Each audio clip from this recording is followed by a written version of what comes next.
Hey guys, welcome back to another episode of Dynasty After Dark. I'm your host, Calvin Timms, and today I'm excited. We're getting into free agency. We're only a couple weeks away from the start of the 2023, the official start of the 2023 draft. You know, we've got 3 weeks from this week until it starts, so we're getting there. I'm your host, Calvin Timms. You can find me over on Twitter at TDC_Calvin. You can find my co-host on Twitter, Dale at Dynasty_Dale. So today we're going to be talking over the free agents at quarterback that we're excited about for 2023. And, you know, there's a lot of guys here on this list, and we're using SpoTrack to kind of just track all the free agents available. Some of these guys I don't actually think are going to be free agents, are going to get re-signed by their teams. Yep. Some of them I think are interesting, and then this doesn't even take into account the guys that might be traded, like an Aaron Rodgers, like a Justin Fields, some of these other guys that you've heard the whisperings on. So that said, how we doing tonight, Dale? Hey, I am doing great. I am ready for some football, and I know in our last episode we talked about the XFL and how it's not football, but I'm just excited to kind of get into the NFL off season so we can see where all these guys end up and their dynasty value. So. Yeah, there's a lot. I do think the XFL has some interesting things, like the trailing team can do the 4th and 15 from their own 25 instead of an onside kick. That's pretty interesting. Then there's something else that they did. They had going. They can go for 3. That's what it is. They can go for 3 instead of having a 3-point play. Yeah, it's kind of cool. The NFL will never do that, but it'll be interesting to watch. All right, so first quarterback, biggest name. I guess this guy would probably be the best guy on the list for free agent quarterbacks right now, and that's going to be Derek Carr. So we talked about it yesterday. Derek Carr is doing his rounds with all the NFL teams right now. He's met with the Saints. He's met with the Jets. All the Jets fans that want Derek Carr thinking that he's going to save your team. Dude, please. It's hilarious. Oh, my gosh. The dude's an okay quarterback, but good Lord. You want him to go to the AFC? You want him to go to the AFC and be good. You saw him in the AFC, and he was terrible. Compared to Zach Wilson, he is an upgrade. But yeah, just go get Rodgers, though. Go get Rodgers. I agree with that. 100% agree. Like, if you have to choose between Derek Carr, we don't have to trade anything for Derek Carr, and Aaron Rodgers, a Hall of Fame quarterback, Derek Carr's not making it in the Hall of Fame. I hate it to break it to the Carr truthers out there, but good Lord, that guy's terrible. I'm a very, very known Carr hater, so don't tell me that I'm wrong. I know that I'm probably wrong. I'm going too heavy on Derek Carr, but he's just trash, so what can I say? But Derek Carr, he is the top option available. He is only 31 and a half right now, so he's not even 32. He's got quite a few years left on the ticker. He's an okay quarterback. For fantasy football, I just don't really care. He's not that great of a quarterback. He's never been like a top 12 consistent guy. I don't think that any of the free agent teams are really going to, they're not going to lead to him being a top 12 guy in any real fashion. I mean, you look at the teams, we'll go quickly through the teams I think need quarterbacks right now. So obviously the Giants, we'll talk on that one here in a little bit. The Texans, the Ravens, we'll talk on that one here soon. Cardinals do not. The Colts, the Commanders.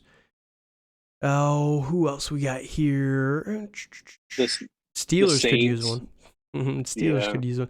The Jets, the Panthers, the Rams, kind of. I think Stafford's coming back, so not really if he comes back.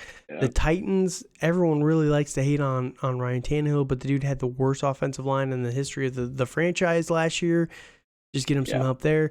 Then the Saints and the Buccaneers are the last two there. So honestly, man, I could see him going to the NFC. Honestly, I don't see the draw in the AFC for Derek Carr. He's been there his entire career, and he's gotten nowhere in the AFC. So I just think that the best landing spot for him is going to be Washington. Personally, I could also see him going to the Tampa Bay Buccaneers. They have really, really good weapons there, and it is an older team, so maybe they try and make a good push for him. They'll pay him a ton of money to try and just come in there and still be relevant, before everybody completely ages out. But I just don't see what him going to the Saints does for the organization. The team is just not that good. They're already massively under cap. They're $52 million under as of right now. Not to be fair, the Buccaneers are 55 under as well, so it's not a great situation there. Even the Panthers, the Panthers, everybody's linking to a quarterback. They get a Derek Carr, and then you get a rookie at 9. That could be interesting. You let Derek Carr, you sign him to maybe a 3-year deal, let him kind of play his thing out, but. Yeah, I just think the Washington Commanders make the most sense. They have money for him. They have good weapons. Now they've got Eric Bieniemy, who does have a little bit of a history with Derek Carr, playing him twice a year for the last however many years.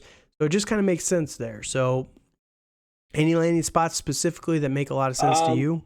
I'm really thinking him to the Saints. I know you don't think it makes a lot of sense, but I know Mickey Financially, Loomis, it just doesn't make a lot of sense. it doesn't make That's the financially hardest it doesn't, but I know Mickey Loomis prints his own money, so he's able to figure something out. So, Yeah. I don't really think the Bucks make a lot of sense. I really think the Bucks are going to try to do a rebuild. That's what I We'll think. see. I don't know, man. The problem with that is it's going to go one way or the other. Yeah, I think that it's either full rebuild or they're going to be mediocre and have this aging roster. It's going to be I think weird. that they're going to want the coach is going to want to really commit. Try. Todd Bowles, he's going to want to try and win so he doesn't get fired. Because I don't know if they can commit. I think that they should commit to a rebuild and give Bowles a couple years to kind of work his way out of there. But yeah, I think that they're going to panic and try and win too heavily. So there's a few options out there, but Derek Carr, definitely the belle of the ball. Wherever he goes, will have a big impact on fantasy football. Again, he's a good enough quarterback that he can facilitate for his wide receivers, his running backs, those guys. He's just not a very good quarterback in real life, and he's not going to be a very good fantasy quarterback. So that's pretty much it there. Any last thoughts on Carr? I mean, I do think he's going to elevate some places where he goes. I don't really foresee him going to Carolina. I don't think Frank Reich's going to sign up having a veteran quarterback and doing that all over again. Because he's going to have PTSD from Jim Irsay and in Indy doing that, over and over and over. So, they're just going to sign Carson Wentz after he gets cut anyway. So I know that. So honestly, I think what's going to happen, it's either going to be between Washington or the Saints. So I think whichever I could see that, or the Jets, I guess, but. I think if the Jets do that, that's malpractice. It's complete malpractice. But I agree. All right, so next guy we're going to talk about here is going to be Jimmy Garoppolo, and Jimmy is probably the second best quarterback on the market. Now, this is ignoring guys and there's a reason why I'm ignoring guys like Lamar, like Daniel Jones. I think that, and we can jump on that really quickly. I think Lamar Jackson is still a Baltimore Raven. They're either going to tag and trade him or they're going to re-sign him. There's no world where Lamar Jackson sees free agency this year. If he holds out the entire year, maybe next year in 2024, he'll be able to sign with whoever he wants to, but in reality, I think what will happen is they'll franchise tag him. They'll work with Lamar to go wherever he wants to if they want to trade him. I don't think they want to. Everybody on this team loves Lamar. I think the coaching staff loves Lamar, and it's been an unfortunate situation, but all the reports that we've seen so far are all money related. That can get fixed really, really quickly. It's not a personal thing, it's just money related. I think Lamar comes back. Same with Daniel Jones. They've already talked about extending him and Saquon if they can. So it's just going to be finding the right price point there. Geno Smith, I think Seattle's going to bring him back as well. He did way too much last year and was way too good to let him walk. Even if they get a quarterback in this draft. They have 2 top 20 picks in this upcoming draft. They could draft one at 20 and let him sit. Maybe a Hendon Hooker. I would love that personally. And let him sit behind Geno Smith. Maybe they give Geno a 4-year deal that's front-loaded in the first 2 or something so that they can develop a guy behind him. But I think Geno has done enough to earn a second contract with Seattle, and I think that they're going to make that happen. So that's pretty much it. The rest of the guys here, I don't really see many of them mattering where they sign. Sam Darnold, I actually think Sam Darnold is going to be the guy that Carolina re-signs anyway. I could be wrong here, but Sam Darnold, wherever he goes, is going to be a backup quarterback anyway, so it doesn't really matter there. So there's a reason why I was kind of skipping some of those guys. I just think that they're going to go back to their teams. Now, in terms of true free agents, I think Jimmy Garoppolo is probably the number 2 guy here, that he's going to be able to choose where he ends up. And again, the same arguments that we made for Derek Carr. Jimmy Garoppolo is not that much worse of a quarterback than Derek Carr, to be honest with you. I don't think it's that much of a difference. Now, what are your thoughts on these 2 guys? Do you think from a fantasy perspective there's a massive difference between them? I would say fantasy, no. I mean, even real life, I don't think it is at this point in their careers. Right. I kind of think they're solid starting quarterback. Yeah. That's really where they're at. I think it's going to be interesting where Jimmy G goes. I think it'd be hilarious if he went to the Jets or something. I just don't paired up with, man. Again, I know. I know. I don't see it either. I think it would be a disservice to the Jets fan base. Yep. I think it'd be hilarious, but that's I just think me it'd be as a hilarious to Dolphins watch fan. him go to Tampa Bay. That's what would be hilarious to me. He follows in Tommy's footsteps. Yes. I mean, I kind of think he's either going to go to Tampa Bay or he's going to go or he's going to follow D'Amico Ryans to Houston. I could see that as well. We talked about Houston. There's a lot of rumors that they might skip on quarterback one more time, which I actually respect the hell out of. If they end up doing that, I respect it because, if you lose with Jimmy Garoppolo, they can go, if they don't take a quarterback, they can get Will Anderson. They can get Jalen Carter. They can get one of these top defensive guys. Then at 12, you get a Quentin Johnson, a Jackson Smith and Jigba, one of your new wide receivers. You trade Brandon Cooks, or maybe Jimmy Garoppolo and D'Amico can convince him to stay with this team. Yep. And all of a sudden, you're cooking with gas in a very, very winnable division, right? The Jacksonville Jaguars were the winners of the AFC South. Tennessee looks like they're in shambles. The Colts are the Colts. And then Jacksonville, they have a good roster. They've got a lot going on, but you get some good pieces on this Houston Texans team, and I think they beat them twice this year. So, they're very competitive with Jacksonville. I could see it happening if they bring in a Jimmy Garoppolo, and if you suck, then you just go get Caleb Williams or Drake May the next year after that, or Quentin Ewers or one of these other guys. So I don't actually hate it from the Houston Texans, but that would be putting a lot of faith in the Houston Texans to make a smart choice here. So that's the only downside, right? Can they afford to do that? Now, they could do both, where they go, maybe they don't go Bryce Young at 2 or whoever at 2, and they go that quarterback at 12 or in the second round, and you get a Jimmy Garoppolo, you let him develop for a year. But I don't know, man. I don't have faith in the Texans to make that hard choice there. So it's an interesting call, agree. though. Yeah, no, I agree with that. I still think if they even if they draft a quarterback, I still think they try to get like a Jimmy G, or they try to get like a Jacoby Brissett, like somebody who's going to be there and kind of train up that quarterback and be that transitional bridge piece that is very, very, very important for the Texans right now.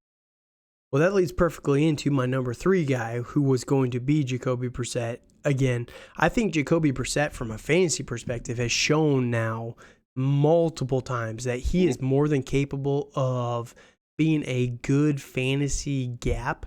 He's not a franchise guy, but 1, he's startable when he's a starting quarterback. 2, I believe that he doesn't completely ruin your weapons. Now he was with the Browns for most of the year this year.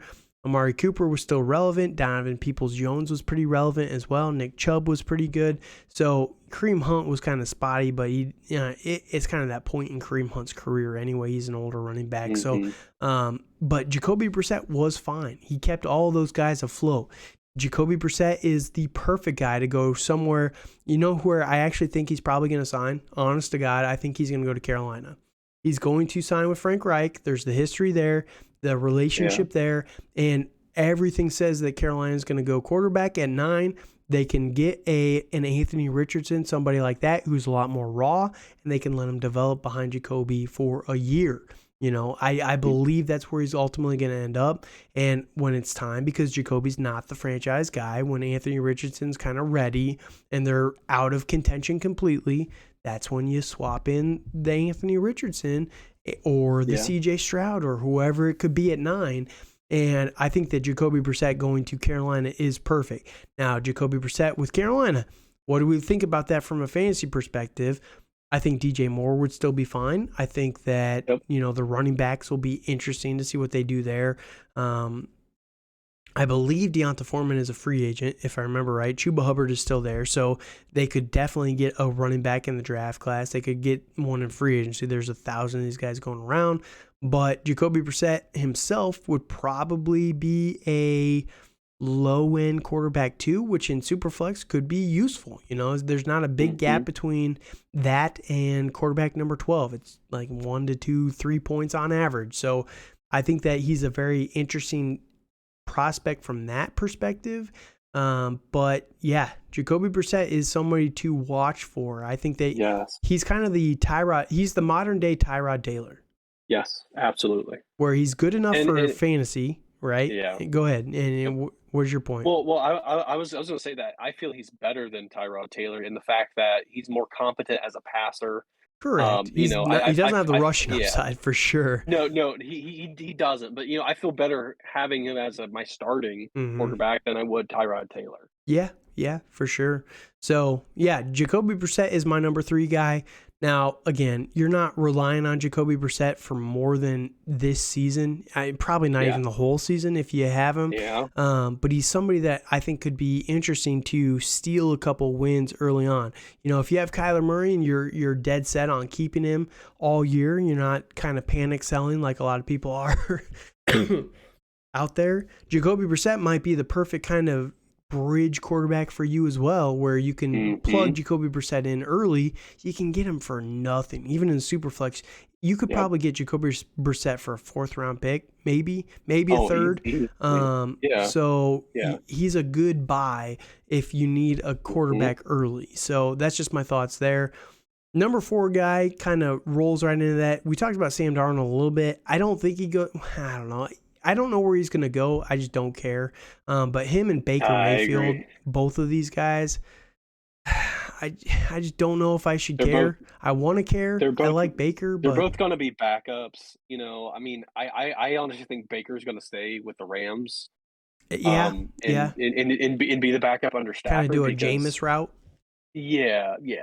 I could see that. And I think he's probably going to stay in Carolina. I don't think he will. If they bring in, like we just talked about, Jacoby Brissett, and then they get a rookie at 9, I just don't think that they would run 3 of these guys at quarterback there. That's fair. That's the only thing. Otherwise, if they don't go Brissett, probably. But I could also see David Tepper being like, get that guy out of here now. Yeah. So we'll see. But Darnold, I agree with you. I don't think he's going anywhere to be the starter, which is ironic because how many teams did we just name off that need quarterbacks, right?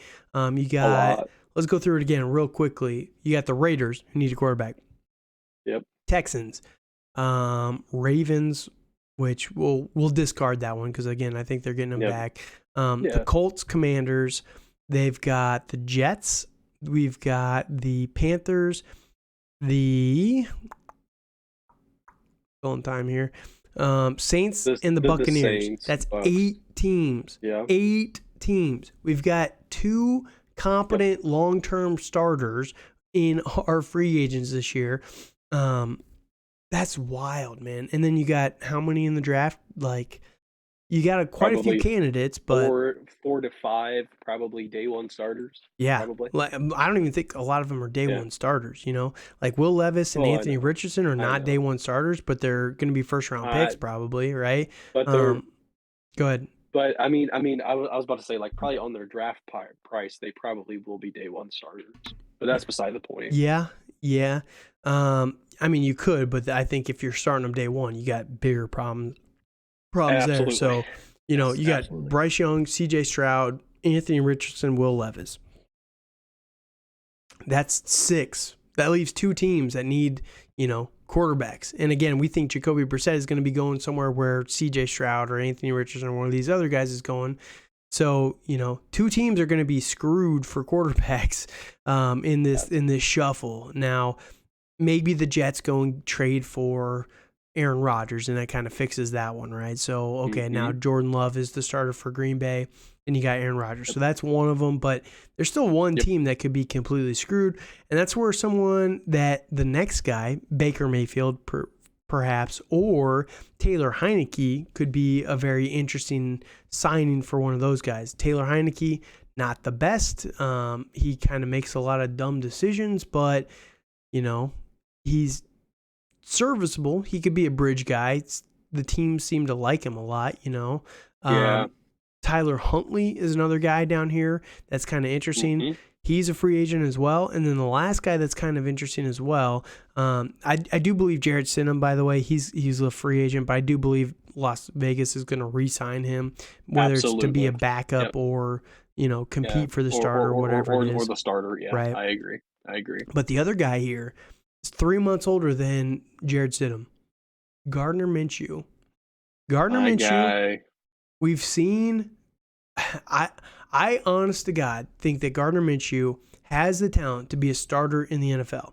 The dude has never gotten a fair shake, ever. He came in his first year and killed it, absolutely killed it. The next year, they expected him to be very, very good, but the whole team was terrible. The entire team was garbage. It was so bad that ultimately they were the number 1 overall pick and got Trevor Lawrence the next year. Now, it's not Gardner's fault that the team was that bad. Gardner Minshew is not the guy that's going to completely elevate a team, but he's not a guy that he's a Kirk Cousins type of player. He's not going to completely elevate your offense, but if you have a good offense, we saw it with the Eagles this year. I mean, he was good enough in those games that he played 5 games, had 151 total snaps in those games, right? 663 passing yards in those games. I don't think it was the total. I mean, if you average out 151 snaps, that's not a ton of snaps.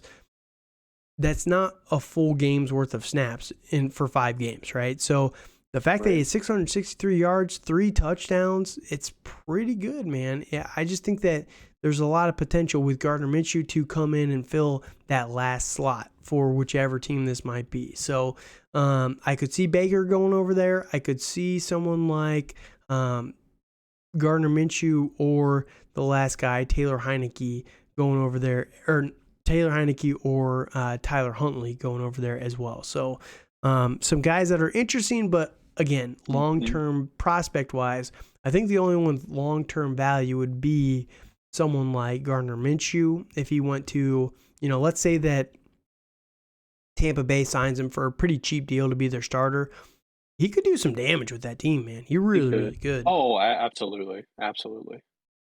Any thought on those guys?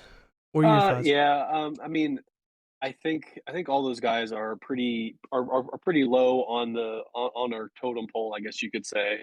But of those guys, I honestly think like Tyler Huntley is going to be interesting. It's on where he goes because I feel he showed enough where he could be at least a manager, I guess you could say. But I mean, I would personally rather have it's the Gardner Minshews of the world. Personally. And I'm honestly shocked that you did not talk about Nathan Peterman. I'm very shocked about that. I'm Who? fully joking exactly. You should be more shocked I didn't talk about Andy Dalton. That is true. That is very He's terrible true. though, so don't don't do it. Oh, no. Yeah. No, I agree. So, I think for Heineke, I think he's gonna sign. I think he's gonna resign with the Commanders. I think that's his only shot on really being relevant because I think he's pretty. I would It say he's depends if they get a garbage, but he's. quarterback like Carr. That's the I only st- thing that I could I still see. I still think he'll resign as the backup. I don't think he would Personally, though. If they get a Carr, I think that they would roll with Sam Howell. That's the only thing I'm thinking. fair If they enough. get a Yeah, free agent, yeah, if they don't get, if they're yeah. the one team that is left out, maybe it's Heineke. Maybe it is. Then they Right, have a battle between him and Howell in the training camp and everything, right? But right. there is going to be one team, so it could very easily be Washington. The team is kind of a nightmare from an organizational standpoint. So Yes. I wouldn't be shocked if they were the team that was left standing. They're the one team that gets the chair at the end of the what is that? The Hmm. game, the musical chairs, right? Yeah. Yep. Yep. So no, it's Yeah. an interesting call though. Taylor Heineke, I think Washington would make the most sense for him as well, but I just don't know if they're going to need him. Essentially, it's Yeah. hard to No, tell with I definitely. Washington. Yeah. No. Oh no, I see that. And then with Washington, like I really think Dan Snyder is going to sell the team, so it's going to be interesting. I think he's going to sell the team this year, so it's going to Probably. be interesting what happens with the new owner and what direction they're going to go in. So, um, I mean, if you're a Commander fan, good on you going through all of this Dan Snyder stuff, but it's going to get. I mean, it's going to get better, but it's going to be very interesting here in the next couple years, especially. Yep. So, all right. Anybody else you want to touch on? Nope. All right. Thank you guys for joining us. You can follow us on Twitter at TDC_Calvin, on Twitter at Dynasty_Dale. If you don't mind, please like, comment, and subscribe on the video wherever you're listening to it, YouTube, Spotify, wherever you're at. We're going to be putting out content all off season. Now that I'm finally past my cold, pretty much, I've still got a little bit of a cough going on, but I've been able to hide it as much as I can. But I'm pretty much past my cold, so now we're going to be pumping out content like crazy. Not going to be having to work around that as much. So there's going to be a lot more content coming, and we're closing in on the combine, just a week and a half away. We're getting there. We're getting very, very close. So thank you guys for joining us for this podcast. Let us know your thoughts over on Twitter, on YouTube, wherever you're listening, and have a good night.